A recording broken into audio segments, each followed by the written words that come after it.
Occasion ఏదైనా location ఎక్కడైనా తెలుగువారి వేడుక అంటే ఆలివ్ మిఠాయి ఉండాల్సిందే. మిఠాయి అంటే ఆలివ్. నమస్తే, నేను Keshav. Welcome to Suman TV. బాసరలో అక్షరాభ్యాసం చేసే వాళ్ళకి ఒక దుర్వార్త. ఇకపైన బాసర సరస్వతి లడ్డూ కానుక తీసుకోవాలనుకుంటే కనుక అది మీకు అందని ద్రాక్ష అవుతుంది. ఎందుకంటే వ్యయ భారం వలన, ఖర్చులు భరించడం కష్టంగా మారడం వలన బాసరలో అక్షరాభ్యాసం చేసేటువంటి వాళ్ళకి లడ్డూ ప్రసాదం ఇవ్వడం మానేస్తున్నట్టుగా అధికారికంగానే అక్కడ ఈవో ప్రకటించారు. ఇప్పుడు ఇది ఒక చర్చనీయాంశంగా మారింది.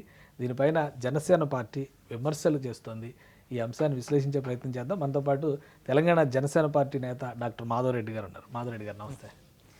బాసర లడ్డూకి సంబంధించి ఏంటి చర్చ, అసలు ఎక్కడ మొదలైంది, మీ విశ్లేషణ ఏంటి? సో ఇక్కడే బాసర అనగానే మనకు గుర్తొచ్చేది ఏంటంటే విద్య, జ్ఞానము, అక్షరాభ్యాసం. ఈ అక్షరాభ్యాసం ఎక్కడి నుంచి వస్తుంది? దేశ విదేశాల నుంచి పిల్లలు వచ్చి ఇక్కడ అక్షరాభ్యాసం చేయించుకుంటారు. ఎందుకు అంటే ఆ నమ్మకం. సరస్వతి దగ్గర చేయించుకుంటే కొంత బాగా జరుగుతుంది. దేశంలోనే రెండో సరస్వతి దేవాలయం, జ్ఞాన సరస్వతి దేవాలయం ఉన్నది బాసరలో. ఒకప్పుడు ఐఐటి పివి నరసింహరావు గారు అక్షరాభ్యాసం చేశారు అక్కడ, దేశానికి ప్రధానమంత్రి. సో అలాంటి దగ్గర ఈ సమస్య ఏంటిది? ఆ సమస్య ఏంటి అంటే ఒక 150 రూపాయల టికెట్స్ మనం అక్షరాభ్యాసం చేయించుకోవాలంటే 150 రూపాయలు టోకెన్ తీసుకొని వేద పండితుల దగ్గర అక్షరాభ్యాసం చేయించుకుంటాం. ఆ అక్షరాభ్యాసం అంతా అయిపోయిన తర్వాతకి ప్రసాదంగా లడ్డు ఇస్తారు. ఆ లడ్డు ఆర్థిక భారం అవుతుందని లడ్డును ఆపేస్తారు సార్. అది ఎన్ని గ్రాముల లడ్డు అంటే 100 గ్రాముల లడ్డు. సో వాళ్ళు కేజీ లడ్డు ఇస్తారంటే ఆర్థిక భారం రావచ్చు. 100 గ్రాముల లడ్డు భారం అయిపోయింది. అది ఎందుకంటే హిందూ భక్తులు, హిందూ బంధువులందరూ కూడా ఏమనుకుంటారంటే ఆ లడ్డు అమ్మవారి యొక్క ప్రసాదము, ఆమె యొక్క ఆశీర్వచనంగా తీసుకుంటారు. కానీ దాన్ని ఒక ప్రసాదం మాత్రమే హిందువులు చూడరు. అలాంటి పరిస్థితుల్లో గవర్నమెంట్కి ఆర్థిక భారం అయిపోయి మేము ఆపివేయాల్సి వేస్తున్నామని గవర్నమెంట్ అనౌన్స్ చేసింది. అంటే నిర్వహణ భారం ఉన్నప్పుడు మరి ప్రభుత్వం ఏదో ఒకటి పొదుపు చర్యలు తీసుకోవాలి కదా, అందులో భాగంగా తీసుకున్నారని చెప్పని అనుకోవచ్చు కదా. ఇది లడ్డూ ప్రసాదం అమ్మడానికి అయితే ఏ ఇబ్బంది లేదు అంటున్నారు.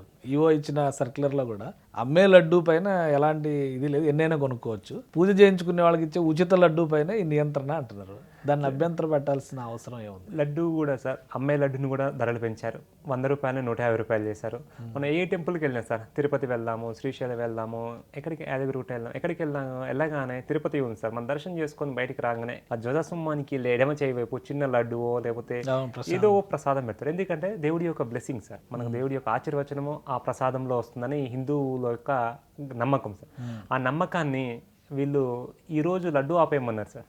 రేపు బ్రహ్మోత్సవాలు, ఎల్లుండి సాంప్రదాయాలను ఆపేస్తారు. ఖర్చు తగ్గుతుందని ఆపేస్తారు సార్. అది వచ్చాను నేను దీంట్లో నా ఇంటెన్షన్ ఏంటి అంటే సార్, హిందువులంతా కూడా ఇప్పుడైనా ఇలాంటి సందర్భాలు వచ్చినప్పుడు అందరూ ఐక్యంగా ఉండాలి. మనం హిందువులం, నాకు అనిపిస్తుంది ఇంతమంది హిందువులో ఉన్నామా, అసలు హిందువుల దేశం అసలు భారతదేశంలో అనిపిస్తుంది. ఎందుకంటే ఇలాంటి సమస్యలు వచ్చినప్పుడు కూడా ప్రతి హిందువు బయటకు వచ్చి మాట్లాడాలి, ప్రతి ఒక్క హిందువు ప్రశ్నించాలి సార్. ఎందుకంటే హిందువుల దేవాలయం నుంచి వచ్చే ఆదాయం ఎంత వస్తుంది, ఎంత ఖర్చు అవుతుంది, ఏ డిపార్ట్మెంట్కి మళ్ళిస్తున్నారు, వీటి ప్రశ్నలకు సమాధానం ఎక్కడ లేదు సార్. ఈ ప్రశ్నలకు సమాధానం రావాలి అంటే మన హిందువులంతా కూడా ఏకమై ఒకసారి ఒక అడుగు బయటికి వేస్తే తప్ప వీటికన్నిటికీ సమాధానం రాదు. అంటే ప్రభుత్వం వాదన కూడా ఇప్పుడు నిధుల కొరత ఉన్నప్పుడు ఇవన్నీ తప్పవు కదా, నియంత్రణ చర్యలు. ఆ కోణంలోనే ఈవో పెట్టిన సర్క్యులర్ కూడా ఆ కోణంలోనే చూడాల్సి ఉంటుందా, లేదంటే దీనికి ఏమైనా ప్రత్యేకంగా ఉద్దేశపూరితంగా దీని మీద చర్యలు తీసుకుంటున్నారు అని అనుకోవడానికి ఉందా? లేదు సార్, ఇది ఉద్దేశపూర్వకంగానే మాకు అనిపిస్తున్నాయి సార్. ఎందుకు అంటే మీరు ఎన్ని దేవాలయాల నుంచి సార్, కొన్ని దేవాలయాల్లో ఆదాయం ఎక్కువ ఉంది, కొన్ని దేవాలయాల్లో ఆదాయం తక్కువ ఉంది. అట్లా అని చెప్పి తక్కువ ఉన్న దగ్గర సార్ నేను దేవుడికి పూజలు చేయను, ఆదాయం ఎక్కువ ఉన్న దగ్గర చేస్తాను కుదరదు సార్. ఎందుకంటే ఆధ్యాత్మిక కేంద్రాలు, ఇది బిజినెస్ సెంటర్లకు సార్.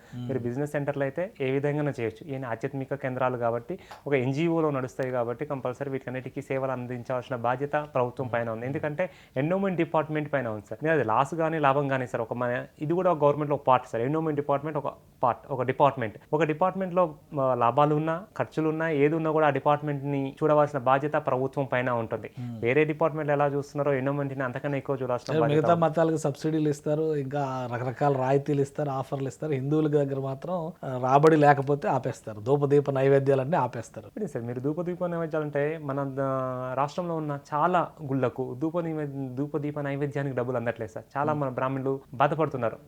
ఎందుకంటే ఫస్ట్ మనం చూసింది గురువు సార్. గురువు అంటే బ్రాహ్మణ రూపంలో మనం గురువుని చూస్తాం. ఆ గురువే బాధపడుతున్నాడు. గురువు మంచిగా అనే బ్లెస్సింగ్స్ కావాల్సింది, అలాంటి గురువే బాధపడే రోజులు ఇలా వచ్చేసారు. ఇప్పుడు అదే ఎగ్జామ్స్ మీరు అన్నారు సార్, సబ్సిడీస్ అన్నారు. కొన్ని మతస్థులు XYZ, నేను వాళ్ళకి ఇచ్చేదాన్ని నేను ఇగ్నోర్ చేయట్లేదు సార్, వాళ్ళకి ఇవ్వాలి. వాళ్ళు ఆ యాత్ర ఈ యాత్ర అని వెళ్తుంటే వాళ్ళకి లక్షల ప్యాకేజీలు ఇచ్చి ఫ్లైట్లు బుక్ చేసి పంపిస్తున్నారు సార్. మన వాళ్ళు తిరుపతి పోతాము, కాశీ పోతాము, లేదా శ్రీశైలం పోతాము, యాదగిరిగుట్ట పోతాము అంటే కనీసం వాటర్ బాటిల్ కూడా ఇయ్యరు. కనీసం అక్కడ ఇయ్యపోతే అక్కడికి వెళ్ళాక కూడా సరిగ్గా ఫెసిలిటీస్ ఉండవు. అక్కడ డిఫరెంట్ టైప్ ఆఫ్ ఒక మన యాదగిరిగుట్ట ఉంటే కొండపైకి పోవాలంటే 500 రూపాయల పార్కింగ్ ఫీజు. ఇలాంటి ఫెసిలిటీస్ అంటే మన హిందువుల దగ్గరనే ఇలాంటివి వచ్చినాయి, కానీ వేరే మతస్థుల దగ్గర మాత్రం అన్ని కంఫర్ట్గా ఉంటాయి గవర్నమెంట్లో. ఎందుకంటే హిందూ దేశంలో ఉండి ఈ ప్రజాస్వామ్యంలో ఉండి హిందువులు ఎక్కువ ఉన్న దాంట్లో కూడా హిందువులకి మాత్రం రూల్స్ అండ్ రెగ్యులేషన్స్ ఉంటాయి. ఎందుకంటే అందరినీ సమానంగా చూడాలి. మనం ఆధ్యాత్మికంగా గుళ్ళోకి వెళ్ళినప్పుడు ప్రశాంతత కోసమో దేవుడి యొక్క ఆశీర్వచనం కోసం వెళ్తాం సార్. అలాంటి వాటిలో కనీసం ప్రసాదం ఈ పరిస్థితిలో ఉందంటే గవర్నమెంట్ ఏ స్థాయిలో ఉంది, వాళ్ళ యొక్క అడ్మినిస్ట్రేషన్ ఎలా ఉంది, ఎన్విరాన్మెంట్ డిపార్ట్మెంట్ యొక్క పరిపాలన ఎలా ఉందో ఒక్క దాంట్లో చూడవచ్చు సార్. నేను ఏంటంటే ఎన్విరాన్మెంట్ డిపార్ట్మెంట్ అడిగేది ఏంటి అంటే సార్, మీరైతే జీతాలు తీసుకుంటారు, మీకైతే ఇక్కడ ఆర్థిక భారం కావట్లేగా. మీకు ఆర్థిక భారం ఏందని చెప్పి భారం ఉంది చెప్పి ఒక నెల 2 నెలలు శాలరీ బంద్ చేయండి. మరి మీకైతే శాలరీస్ కావాలి, దేవుడికి మాత్రం ప్రసాదంగా 100 గ్రాముల లడ్డు ప్రసాదాన్ని ఇవ్వడానికి కూడా మీరు తగ్గించారు అంటే గవర్నమెంట్ ఎన్విరాన్మెంట్ డిపార్ట్మెంట్ యొక్క సిగ్గుచేటు సార్. మనం తెలంగాణ ప్రజలందరం కూడా తలదించుకోవాలి, హిందువులంతా కూడా తలదించుకునే పరిస్థితి. సరస్వతి జ్ఞానం ఉంటేనే ఏదైనా మనం చేసేసారు. అలాంటి సరస్వతి దేవాలయంలో ప్రసాదం అవ్వడం అంటే దీనికన్నా మూర్ఖత్వ నిర్ణయం ఏది లేదు సార్. ఇప్పటికైనా ఎన్విరాన్మెంట్ డిపార్ట్మెంట్ వాళ్ళు కళ్ళు తెరిచి ఉచిత ప్రసాదాన్ని భక్తులకు అందించాలి. అది ప్రసాదం కాకుండా ఆశీర్వచనంగా భావిస్తారు కాబట్టి ఖచ్చితంగా వివరించాలి.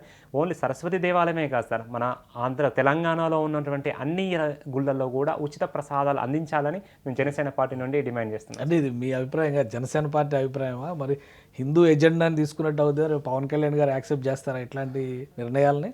అంటే సార్ ఇక్కడ మేము ఓన్లీ హిందువుల గురించే మాట్లాడట్లేదు సార్. హిందూ భక్తుడిగా హిందువుగాని మాట్లాడుతున్నాను సార్. అంటే అట్లా అని చెప్పి నేను నా పక్క మతాలని ముస్లిమ్స్లో కానీ క్రైస్తవులని బౌద్ధులను కూడా ఎవరిని కూడా మేము కించపరచట్లేదు, వాళ్ళని తగ్గించి మాట్లాడలేదు. వాళ్ళు కూడా మా సోదరులాగానే మాట్లాడుతున్నాం. వాళ్ళు ఆ మతాన్ని నమ్మారు, మేము మా మతాన్ని నమ్మాము.